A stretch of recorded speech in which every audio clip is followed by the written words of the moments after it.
जय श्री राम भक्तों। आज है हल षष्ठी। इसे कहीं कहीं पर हर छठ के नाम से भी जाना जाता है।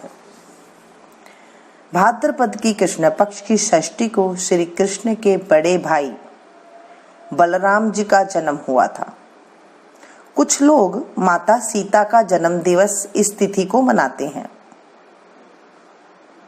बलराम जी का प्रधान शस्त्र हल तथा मूसल है, इसलिए उन्हें हलधर भी कहते हैं। उन्हीं के नाम पर इस पर्व का नाम हल षष्ठी पड़ा। हमारे देश के पूर्वी जिलों में इसे ललई छठ भी कहते हैं।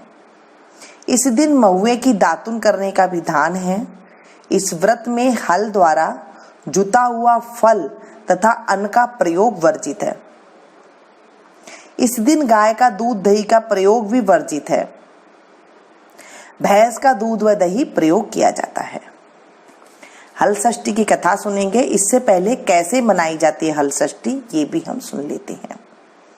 इस दिन प्रातःकाल स्नानादि के पश्चात पृथ्वी को लीप कर एक छोटा सा तालाब बनाया जाता है, जिसमें झरबेरी, पलास, गूलर की एक एक शाखा बांधकर बनाई गई हर छठ को गाड़ देते हैं और इसकी पूजा की जाती है। पूजन में सतनाजा जैसे गेहूं, चना, धान, मक्का, ज्वार, बाजरा, जौ आदि का भुना हुआ लावा चढ़ाया जाता है।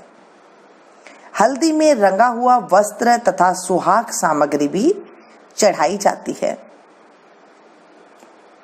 पूजन के बाद मंत्र से प्रार्थना की जाती है। हे देवी, आपने गंगा, केदार, कुशावर्त, बेलवक, नील पर्वत और कनखल तीर्थ में स्नान करके भगवान शंकर को पति रूप में प्राप्त किया है। सुख और सौभाग्य देने वाली ललिता देवी आपको बारंबार नमस्कार है। आप मुझे अचल सुहाग प्रदान कीजिए, ऐसे बोला जाता है। हल षष्ठी की कथा। एक गर्भवती ग्वालिन के प्रसव का समय समीप था। उसे प्रसव पीड़ा बहुत जोर से होने लगी थी। उसका दही, मक्खन बेचने के लिए रखा हुआ था। वह सोचने लगी, यदि बालक ने जन्म ले लिया तो दही मक्खन बिक नहीं पाएगा। यह सोचकर वह उठी और सिर पर दही मक्खन की मटकी रखकर बेचने चल दी। चलते चलते उसकी प्रसव पीड़ा बहुत ज्यादा बढ़ गई थी। वह झरबेरी की झाड़ी की ओट में बैठ गई और उसने एक पुत्र को जन्म दे दिया। अल्लड़ ग्वालिन ने बालक को कपड़े में लपेटकर वहीं लिटा दिया और स्वयं मटकियां उठाकर आगे बढ़ गई। उस दिन हर छठ थी।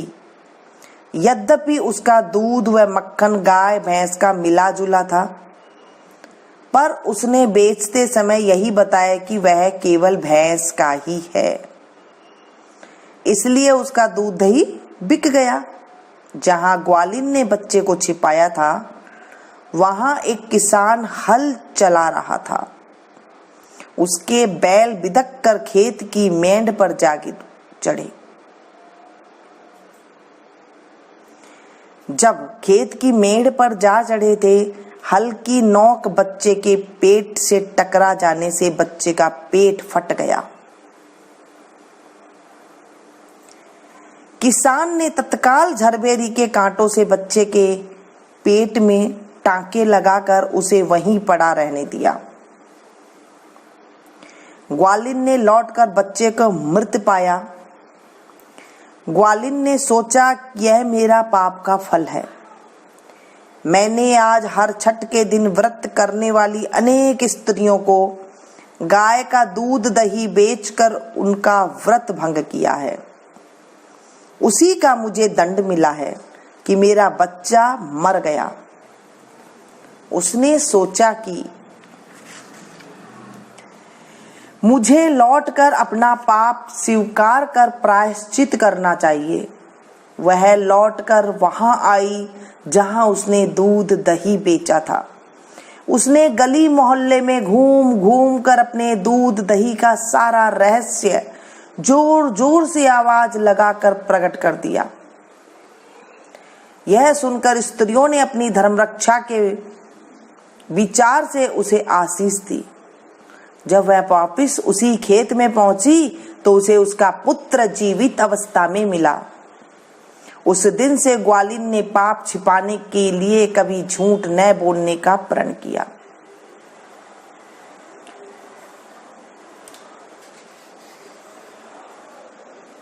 बोल रही है बलराम भैया की जय। आज हमने हल षष्ठी की कथा सुनी है। इस कथा को सुनने से हमारे जीवन के पाप नष्ट होते हैं। आज के दिन चंद्र छठ की भी कथा सुनी जाती है। चंद्र छठ भी मनाई जाती है। इस व्रत को कुंवारी कन्याएं रखती है। इस व्रत में खाना पीना वर्जित बताया गया है, यानी कि खाना पीना इसमें नहीं होता है। यह व्रत एक पटरे पर जल का कलश रखते हैं, उस पर रोली छिड़क कर 7 टीके काढ़े जाते हैं। एक गिलास में गेहूं रखे जाते हैं और ऊपर से इच्छानुसार रुपये रखते हैं। हाथ में गेहूं के 7 दाने लेकर कहानी सुनते हैं। इसके पश्चात चंद्रमा को अर्घ देते हैं। गेहूं तथा रुपये ब्राह्मण को देते हैं। चंद्रमा को अर्घ देने के पश्चात लड़कियां व्रत का पारण करती है। ये व्रत कहीं कहीं पे मनाया जाता है। जिनके यहाँ मनाते हैं वो इस तरह से कर सकते हैं। चंद्र छठ की कथा भी हम सुनते हैं। किसी नगर में एक सेठ और सेठानी रहते थे। सेठानी मासिक धर्म के समय भी बर्तनों का स्पर्श करती फिरती थी। कुछ समय पश्चात सेठ और सेठानी की मृत्यु हो गई। मृत्यु पश्चात सेठ को बेल और सेठानी को कुतिया की योनि प्राप्त हुई। दोनों अपने पुत्र के घर में रखवाली करते थे। पिता का श्राद्ध था, पत्नी ने खीर बनाई। वह किसी काम से बाहर गई। एक चील खीर के बर्तन में सांप डाल गई। बहू को इस बात का पता नहीं था, पर कुतिया यह सब देख रही थी। उसे पता था कि खीर में चील सांप गिरा गई है। कुतिया ने सोचा कि इस खीर को खाने से ब्राह्मण मर जाएंगे। अतः कुतिया ने खीर के भगोने में मुंह डाल दिया। गुस्से में भरकर बहू ने कुतिया को जलती लकड़ी से मारा, जिससे उसकी रीढ़ की हड्डी टूट गई। बहू ने वह खीर फेंक दी और दूसरी खीर को बनाई। सब ब्राह्मण भोजन करके चले गए, परंतु बहू ने कुतिया को झूठन तक नहीं दी। रात होने पर कुतिया और बैल बातें करने लगे। कुतिया बोली, आज तो तुम्हारा श्राद्ध था, तुम्हें तो खूब खाने को मिला होगा ना। मुझे तो आज कुछ भी खाने को नहीं मिला, उल्टी मेरी पिटाई और हो गई। उसने खीर वाली सारी बात, सांप वाली बात बैल को सारी बातें विस्तार से बता दी। बैल बोला, आज तो मैं भी भूखा हूं, कुछ खाने को नहीं मिला। आज तो और दिनों की अपेक्षा काम भी अधिक करना पड़ा। बेटे और बहू ने बैल और कुतिया की वार्तालाप को सुन रहे थे। बेटे ने पंडित को बुलाकर पूछा कि उसके माता पिता किस योनि में हैं। पंडित ने बताया कि माता कुतिया योनि में और बाप बैल की योनि में तुम्हारे ही घर पर है। लड़का सारा रहस्य जान गया। उसने अपने माता पिता यानी कि बैल और कुतिया का भरपेट भोजन कराया दोनों को, और पंडित से उनकी वर्तमान योनि से छूटने का उपाय पूछा। पंडितों ने परामर्श दिया कि भाद्रपद की कृष्ण पक्ष की षष्ठी को जब कुंवारी कन्याएं चंद्रमा को अर्घ देने लगे तो ये दोनों प्राणी यदि अर्घ देने के नीचे खड़े हो जाएं तो इनकी कुत्तिया योनि बैल योनि से छुटकारा मिल जाएगा। तुम्हारी माँ ऋतिकाल में सब बर्तन को छूती थी, इसी कारण इसी दोष से इस योनि को मिली थी इसे। आने वाली चंद्र षष्ठी पर लड़के ने उपरोक्त बातों का पालन किया,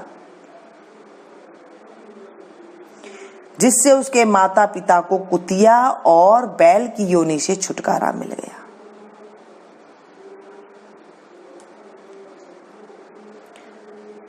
बोलिए चंद्र षष्ठ मैया की जय। आज अपने चंद्र छठ की भी कहानी सुनी। ये कहानी दो तरीके से की जाती है। मैंने आपको दोनों तरीके से कहानी बता दी। जैसे आपके यहाँ पर करती हैं आप इसे करें और अपने पापों से मुक्ति पाएं। ऐसे ही फिर मैं एक नई कथा के साथ, नई जानकारी के साथ आपको किसी में मिलती हूँ। तब तक आप लोग देखते रहिए। बोले विष्णु भगवान की।